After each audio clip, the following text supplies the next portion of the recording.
Hello, I'm Andrea Dalton with the Center for Trauma-Informed Innovation at University Health in Kansas City. Thank you for taking time to watch this introduction to trauma-informed care.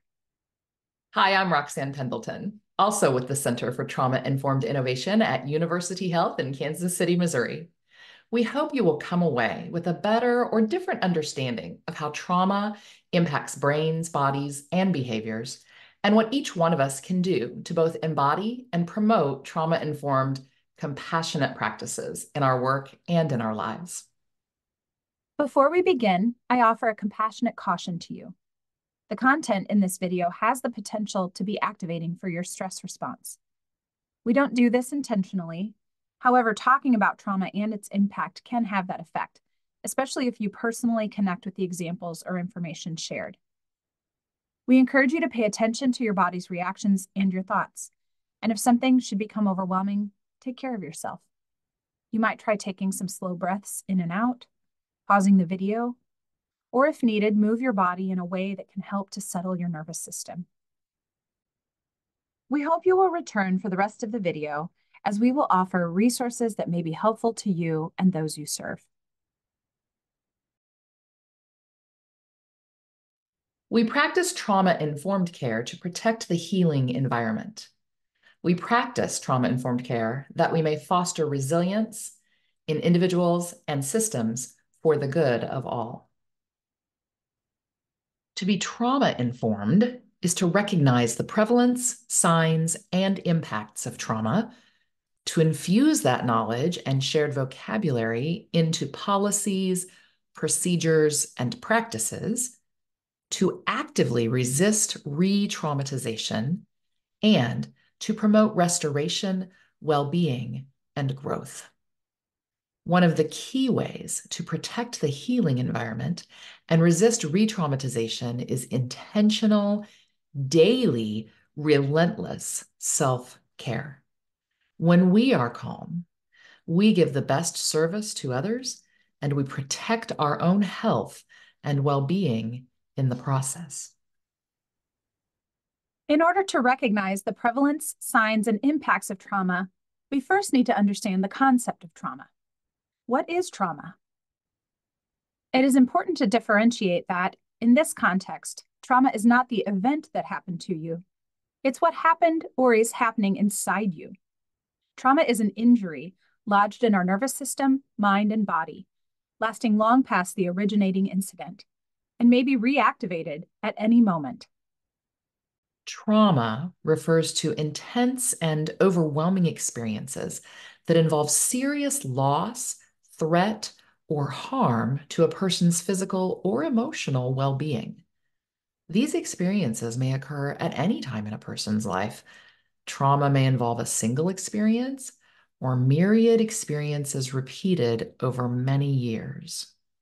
Any trauma or any experience that overwhelms a person's coping resources can lead the person to find a way of maladaptive coping that may work to help them survive in the short term, but can cause serious harm to them down the road.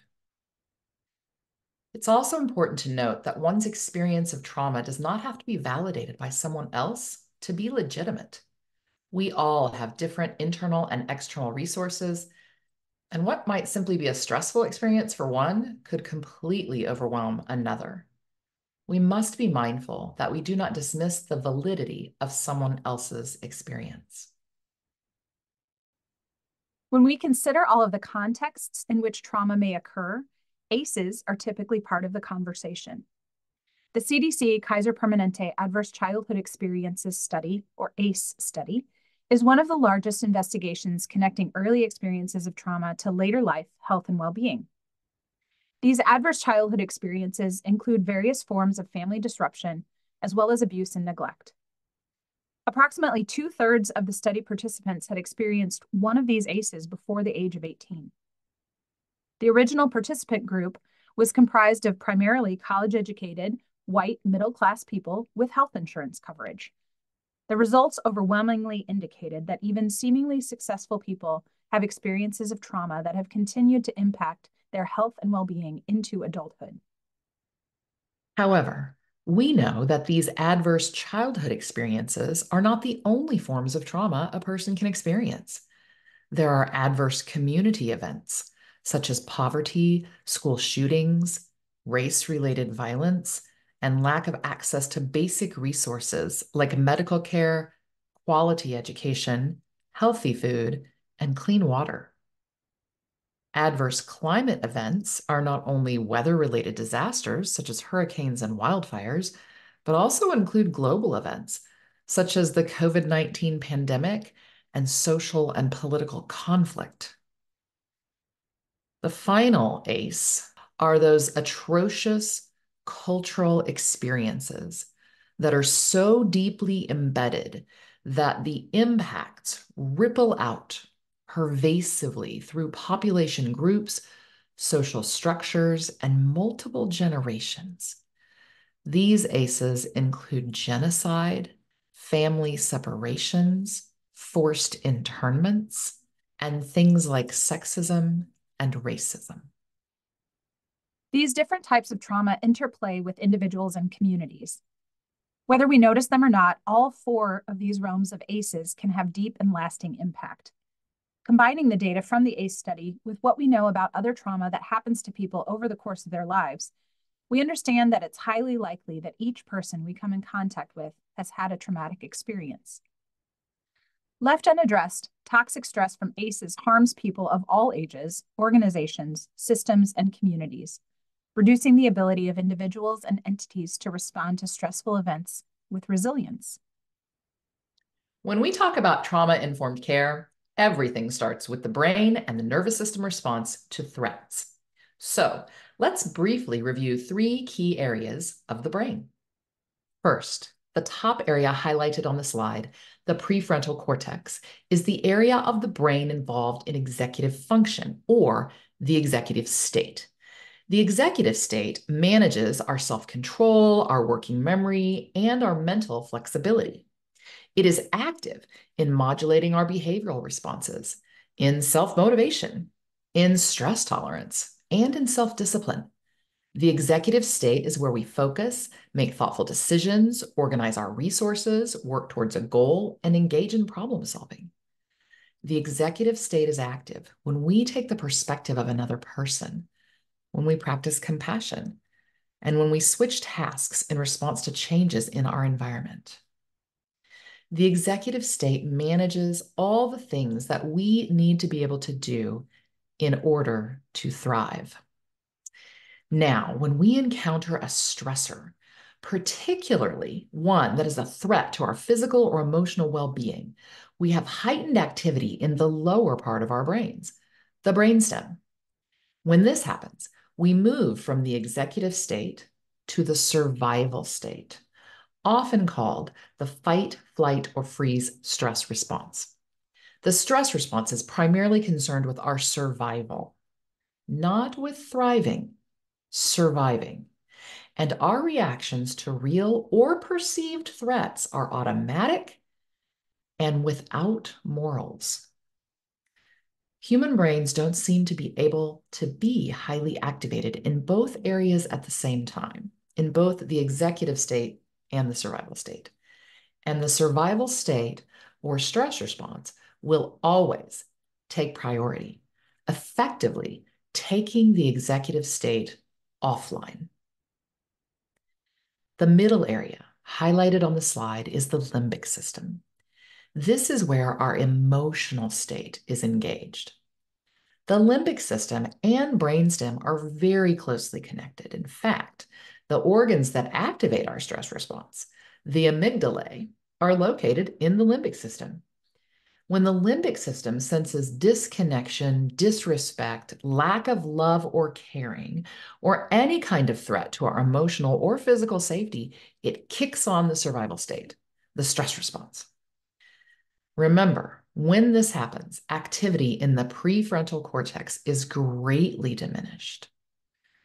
Furthermore, because the limbic system is involved in storing memories and processing sensory input, when a present stressor reminds the brain of a past traumatic experience, a stress response can be reactivated or triggered that may seem disproportionate to the current context.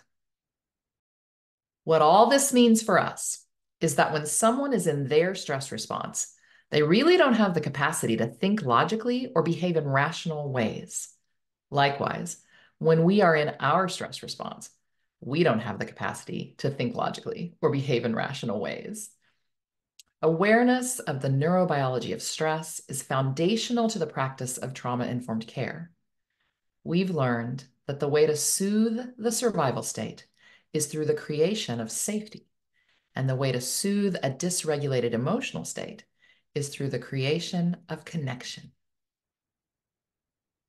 For those who have experienced trauma and the effects of toxic stress, the world feels ominous, chaotic, and unsafe. Hypervigilance and reactivity can become a way of life.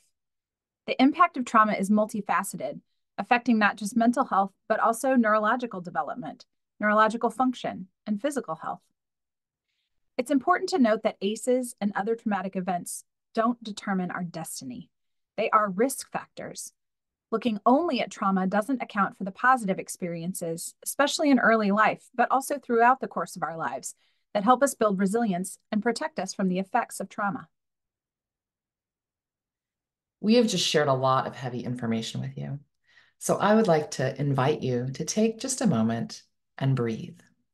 If you'd like to breathe with me, I will lead us through a practice of extended exhale breathing. We're going to breathe in through our nose to a count of 4 and out through pursed lips to a count of 8. Settle yourself wherever you are. If you're seated, you might want to close your eyes, and let's breathe in through our nose for 4. In, out through pursed lips.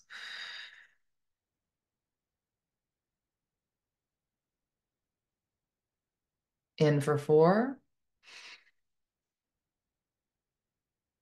Out.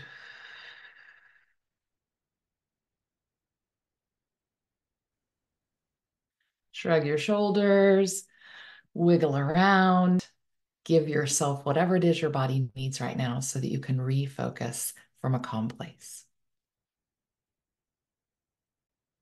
As we begin to integrate trauma sensitivity into our daily work with everyone, no matter what their role is, we commit to the understanding that all behavior has meaning and continually, with humility, consider underlying needs and honor cultural differences. When we use the trauma-informed approach, we resist judgment, and instead of thinking, "What is wrong with you?" ask, "What happened?" which helps us to be compassionate and find ways to help, and can keep us from getting triggered as well. We commit to valuing the lived experiences and perspectives of others as expertise. What we see as the problem has been the person's solution. They've utilized their strengths to survive. They communicate something to us through their behavior. How can we better see things from their perspective and build on the strengths they have? Through all of these practices, we attend to protecting the relationships. Building on what we know about the stress response, we strive first to create safety and connection in all elements of our systems, actions, and responses. And we utilize the principles of trauma-informed care to build a culture of collaboration and empowerment. Why do we want to have an entire culture that is trauma-informed? So often, the responsibility for a person's well-being is placed solely on that individual's shoulders, rather than creating a culture of community care. Yet we are all human beings. We all have innate needs of safety and belonging or connection, and we know that healing happens in relationships. So, prioritizing the relationships, rather than prioritizing judgment of right and wrong, contributes to well-being and calmer, more focused brains.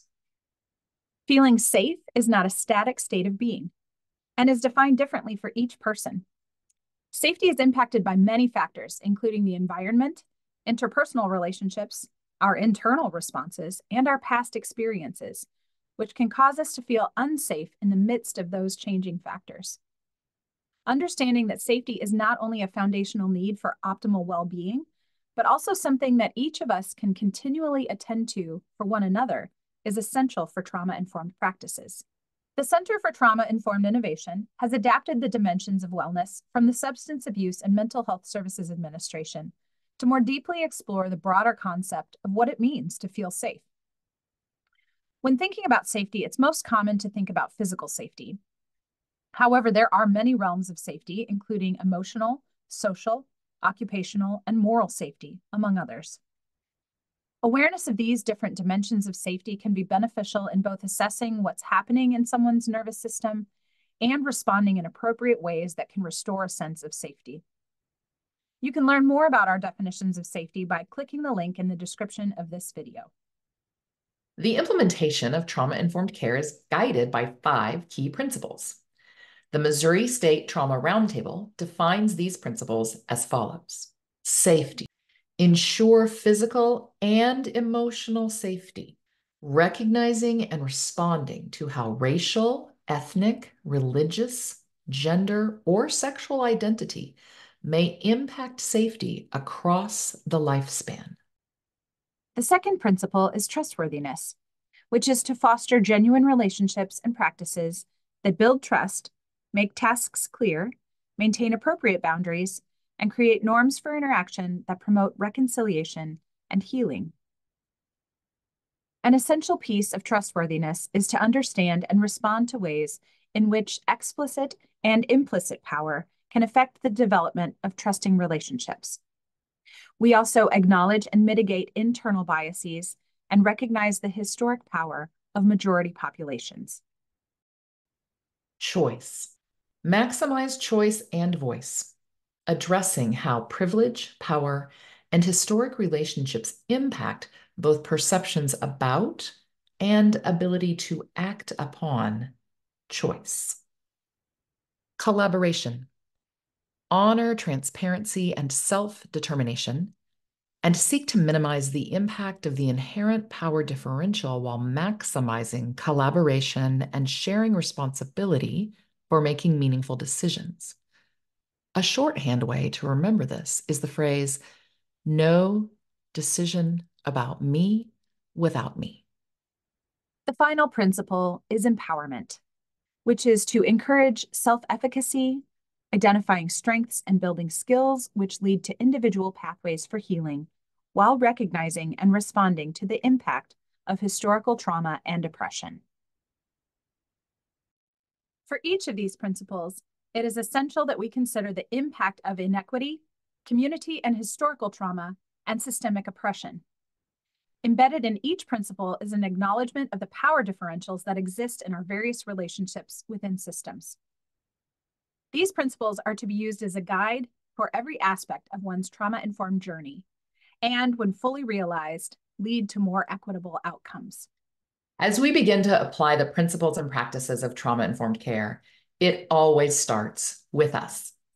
We each have personal experiences of nervous system overwhelm, and we may have our own experiences of primary and secondary trauma. So we begin by applying the trauma-informed understanding, compassion, and care to ourselves and working to cultivate our resources for well-being. Then our application moves into our interpersonal relationships. We have many opportunities to recognize and respond to the ways traumatization shows up in those around us. The next level is applying trauma-informed care within our communities and organizations.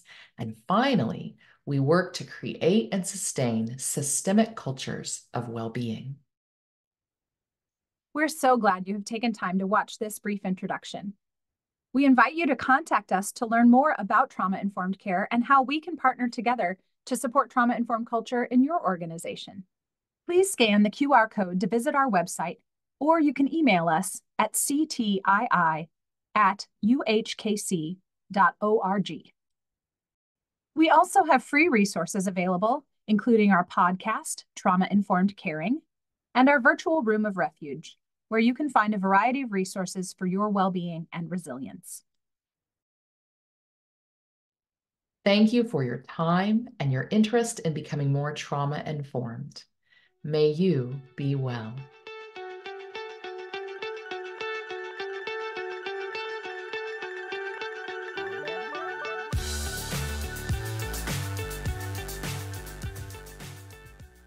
Use the following discussion questions to further explore trauma-informed care together. You may pause the video after each question to allow for discussion. How did the information in the video change your understanding of trauma? How might knowing this information about the stress response and the brain change the way you interact with others? What ACEs of all kinds do you recognize in those you serve? What positive childhood and community experiences do you recognize in those you serve? Identify a situation in which your reaction to a service user was, "What is wrong with them?" Consider what underlying needs or factors could have been influencing their behavior. How might you create safety in your work? How might you foster trustworthiness in your work? How might you offer choices in your work? How might you ensure collaboration in your work? How might you support empowerment in your work?